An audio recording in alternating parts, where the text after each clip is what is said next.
দর্শক আজকে যে অনুষ্ঠানটি হলো বিএনপির অর্থাৎ বিএনপি যে 15 দিনের কর্মসূচি ঘোষণা করেছে সেই কর্মসূচি উপলক্ষে আজকে রাজধানীর যে আদি ঢাকা বলা হয় সেই আদি ঢাকার সবচেয়ে বড় যে ব্যবসায়িক কেন্দ্র সেটি হচ্ছে ধোলাইখাল। এখানে এসে বিএনপির পক্ষ থেকে আজকে যে অনুষ্ঠান করা হয়েছে সেখান থেকে বিএনপি মহাসচিব প্রধান অতিথি হিসেবে বক্তব্য রাখেন। তিনি যেসব বিষয় নিয়ে আজকে কথা বলেন, তিনি যেটি সবচেয়ে সবার শেষে তিনি বলেছেন সেটি হচ্ছে যে রাজপথেই আন্দোলনের সমাধান হবে। যদি সরকারের পক্ষ থেকে আন্দোলনটি অর্থাৎ দাবিটি যদি না মানা হয় সেক্ষেত্রে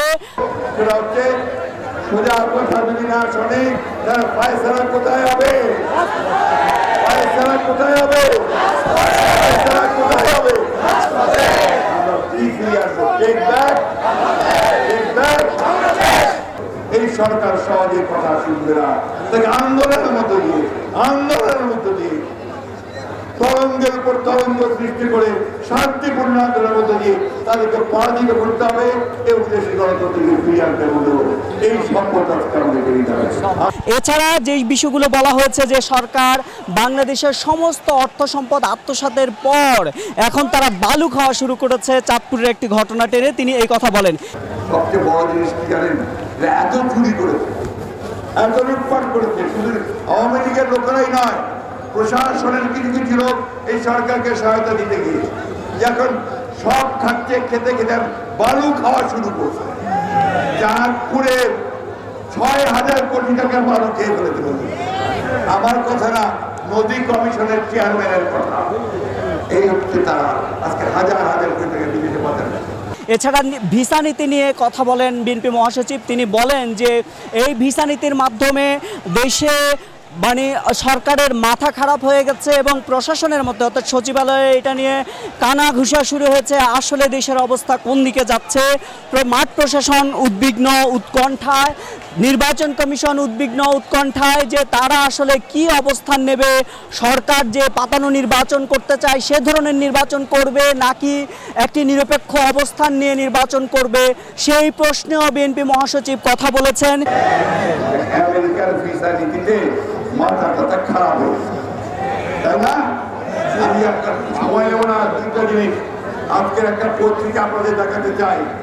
এই পত্রিকার সর্বটা অংশটাই উৎকণ্ঠায় মান প্রশাসন আলোচনা চলছে। বাবা, সরকারের বর ঠেলে দিতে চায়, বিস্তার চাইছে, আর যুক্তরাষ্ট্রের পণ্য রপ্তানিতে প্রভাব পড়তে পারে। বিএনপি মহাসচিব বলেছেন 48 ঘন্টার মধ্যে যে বেগম জিয়াকে মুক্ত করে বিদেশে চিকিৎসার কথা বলা হয়েছে সেটি গতকালকে যে তিনি বক্তব্য দিয়েছিলেন সেটি আবারও স্মরণ করিয়ে দেন এবং বিএনপি মহাসচিব বলেন আমরা স্মরণ করিয়ে দিচ্ছি যে গতকালকে 48 ঘন্টা আলটিমেটাম দেওয়া হয়েছে, আজকেও আমরা বলছি বেগম জিয়ার মুক্তি। অর্থাৎ 24 ঘন্টা চলে গেছে আর বাকি 24 ঘন্টা আছে। এর মধ্যে সরকারের ভূমিকা কি হবে? আর যদি সরকার ইতিবাচক ভূমিকা না রাখে সেক্ষেত্রে বিএনপির মহাসচিবের পক্ষ থেকে ইঙ্গিত দেওয়া হয়েছে আন্দোলনের মাধ্যমেই এর ফয়সালা করা হবে। মিথ্যা মামলায় সাজা দিয়ে আটক করে আজকে তিনি জীবন মৃত্যুর সঙ্গে পাঞ্জা করছেন। তারও এতই বেশি তার শরীর অসুস্থ যে ডাক্তাররা বলছেন যে অবিলম্বে তার চিকিৎসার বাইরে ব্যবস্থা করা দরকার। সেই কারণে আমরা গতকাল বলেছি যে আগামী 48 ঘন্টার মধ্যে আপনাদের বাইরে চিকিৎসার ব্যবস্থা করুন, অন্যথায় এর সমস্ত দায় দায়িত্ব এই সরকারকেই নিতে হবে। বন্ধুগণ, এছাড়া দ্রব্যমূল্যের ঊর্ধ্বগতি, গ্যাস, বিদ্যুৎ, পানি, মানুষের কষ্ট, মানুষকে আইন শৃঙ্খলা বাহিনী দিয়ে দমন করা, রাজনৈতিক কর্মীদেরকে দমন করা, এইসব বিষয় নিয়ে বিএনপি মহাসচিব কথা বলেন। এই দেশের মানুষেরা এখন কোনো চাকরি পায় না, জিনিসপত্রের দাম, চাল, ডাল, তেল, লবণ এমন এক পর্যায়ে চলে গেছে যে আমাদের সাধারণ মানুষের ক্রয় ক্ষমতার বাইরে চলে গেছে। বিদ্যুতের দাম বেড়েছে, পানির দাম বেড়েছে, গ্যাসের দাম বেড়েছে। এমনকি এই বিদ্যুতের উন্নয়নের কথা বলে সবসময়। ওল্ড ঢাকার মানুষ, পুরো ঢাকার মানুষ কি বিদ্যুৎ পায়? বিদ্যুৎ, পানি ঠিক মতো পায় না। তার মধ্যে ঢাকা দক্ষিণের সদস্য সচিব মজনু, এখানে আমাদের যুবদলের শাহিন, এছাড়াও যুবদলের সাবেক সভাপতি নীরব এবং সাধারণ সম্পাদক কন্যা সহ অসংখ্য নেতা কর্মী এখনো কারাগারে রয়েছে।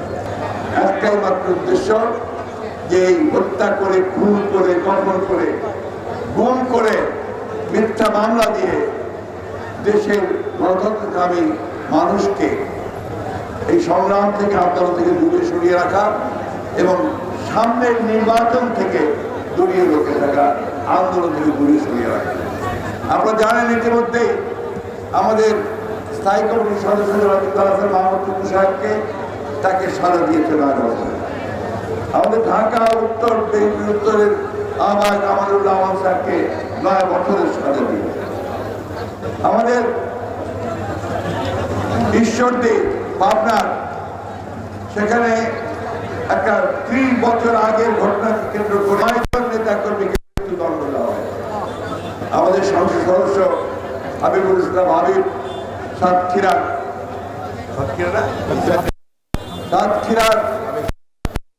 এমপি হাবিবুল ইসলাম হাবিবকে 70 বছরের কারাদণ্ড। বিএনপি মহাসচিব কথা বলেন, সুপ্রিম কোর্টের একটি রায়, অর্থাৎ সরকার একটি রায় দিয়ে সে রায়ের মাধ্যমে আসলে তত্ত্বাবধায়ক সরকার ব্যবস্থাকে বাতিল করেছে, এটি তিনি সমালোচনা করেন। কারণ অতীতে তিনি প্রেক্ষাপট টেনে বলেন যে 4টি নির্বাচন করা হয়েছে, যে নির্বাচনগুলো খুবই সুষ্ঠু হয়েছিল, অতএব সেই নির্বাচনগুলো সুষ্ঠু হওয়ার পর এরপর কেন তত্ত্বাবধায়ক সরকারটি বাতিল করা হলো? কারণ এই তত্ত্বাবধায়ক সরকার ইস্যুতে 173 দিন আওয়ামী লীগ হরতাল করেছিল। এই তত্ত্বাবধায়ক সরকার ইস্যুতে গান পাউডার দিয়ে 11 জন মানুষকে মারার ঘটনা রয়েছে। এই তত্ত্বাবধায়ক সরকার ইস্যুতে দেশে রাজনৈতিক সংকট তৈরি হয়েছিল, যেটি সব দলের অংশগ্রহণের মধ্য দিয়ে সেই সমাধান হয়েছে। সেটি নিয়ে কেন আওয়ামী লীগ আজকে নতুন করে আবারও দেশের পানি ঘোলা করছে, সুষ্ঠু রাজনীতি দেশের মানুষকে উপহার দিচ্ছে না, সেটি নিয়ে দাবি করেছেন বিএনপি মহাসচিব। তিনি দাবি করেছেন যে আগামী দিনে এটির একটি সমাধান তিনি চান। আদালতের একটা রায় করেছেন, সে রায়টা সম্পূর্ণ বেআইনি, অবৈধ রায়, যে তত্ত্বাবধায়ক সরকারের বিধান থেকে বাতিল করবে। তত্ত্বাবধায়ক সরকারের বিধানটা আমরা চাইনি, এই আওয়ামী লীগের চেয়েছিল।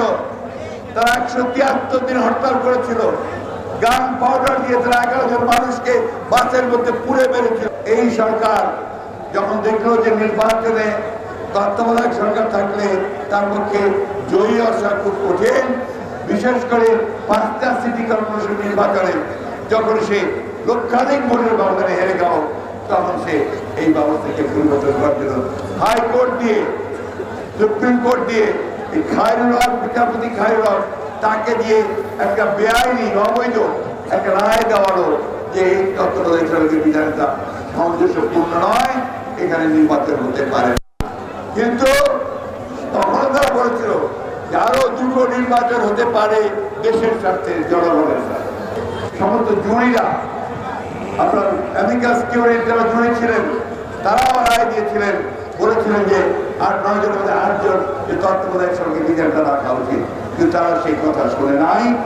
এই হাসিনা একতরফাভাবে সেদিন তত্ত্বাবধায়ক সরকারের বিধানকে বাতিল করে পার্লামেন্টে দলীয় সরকারের বিধানের নির্বাচন, অধীনে নির্বাচনের ব্যবস্থা করেছে। তাই সেই দিনই দেশনেত্রী বেগম খালেদা জিয়া তিনি বলেছিলেন যে আমরা আজ থেকে দেখব যে বাংলাদেশে কোনো সুষ্ঠু নির্বাচন হবে না, দেখব সংঘাত এবং সহিংসতা সৃষ্টি হবে, অস্থিতিশীলতা সৃষ্টি হবে। কিন্তু সরকার সেই কথা শোনে নাই, তারা সেইভাবেই 2টো নির্বাচন করে। আওয়ামী লীগ যে বারবার বলছে, মাননীয় প্রধানমন্ত্রী বিদেশে গিয়ে, জাতিসংঘে গিয়ে বলেছেন যে আমাদের অধীনে সুষ্ঠু নির্বাচন হবে। বিএনপি মহাসচিব এই প্রশ্ন ছুড়েছেন, যার অধীনে 2টি নির্বাচন বাজে হয়েছে, যে 2টি নির্বাচন অস্বচ্ছ হয়েছে, কারচুপি হয়েছে, সেই আগামী দিনে আরেকটি নির্বাচন তাদের অধীনে সুস্থ হবে, এটি সাধারণ মানুষ বিশ্বাস করে না, বিএনপি নেতাকর্মীরাও বিশ্বাস করে না। সুতরাং নেতাকর্মীদের গ্রেপ্তার না করে সুষ্ঠু পথে হেঁটে নির্বাচনকে সুষ্ঠুভাবে পরিচালিত করবে, এটি নিয়ে কথা বলেন বিএনপি মহাসচিব। দেশে বলছে, বাইরে বলছে, জাতিসংঘে বলেছে, আওয়ামী লীগ শেখ হাসিনার নেতৃত্বে শেখ নিজে বলেছে অত্যন্ত অবাধ, সুষ্ঠু, নিরপেক্ষ নির্বাচন করবে। এই কথা কি কেউ বিশ্বাস করে ভাই? এই দেশে শেখ হাসিনার অধীনে সুষ্ঠু নির্বাচন হবে, এটাকে এই দেশের মানুষ বিশ্বাস করে? আমরা অতীতে নির্বাচন করেছে, সেই নির্বাচনে কেউ অংশগ্রহণই করেনি, সবাই বয়কট করেছিল, বর্জন করেছিল। সেখানে 154 জনকে তারা বিনা প্রতিদ্বন্দ্বিতায় নির্বাচিত ঘোষণা করে সরকার গঠন করে। একই সঙ্গে 2018-তে একই কায়দায় আগের রাত্রে ভোট দেখিয়ে আবার ভোট চুরি করে তারা ক্ষমতায় জোর করে বসে আছে। আবার তারা চারদিক পায়তারা করে সব দিক আটসাট বেঁধে এই 2024 সালে আরেকটা নির্বাচন করতে যাচ্ছে এবং বারবার পৃথিবীর বিভিন্ন দেশ থেকে দেশের অভ্যন্তরে সমস্ত দল বলছে যে তোমরা দুটো নির্বাচনের কারচুপি করেছ, জোর করে নিয়ে গেছ। এইবারকার নির্বাচন যদি অংশগ্রহণমূলক না হয়, অবাধ সুষ্ঠু নির্বাচন না হয়, তাহলে এই নির্বাচন জনগণ তো মানবেই না, আন্তর্জাতিক বিশ্ব মানে না। এটাকে চাপা দেওয়ার জন্য বারবার মিথ্যা কথা বলছে। এই ছিল আজকে ধোলাইখাল থেকে সর্বশেষ রাজনৈতিক অবস্থা এবং বিএনপির যে অনুষ্ঠান ছিল সেই অনুষ্ঠানের বার্তা।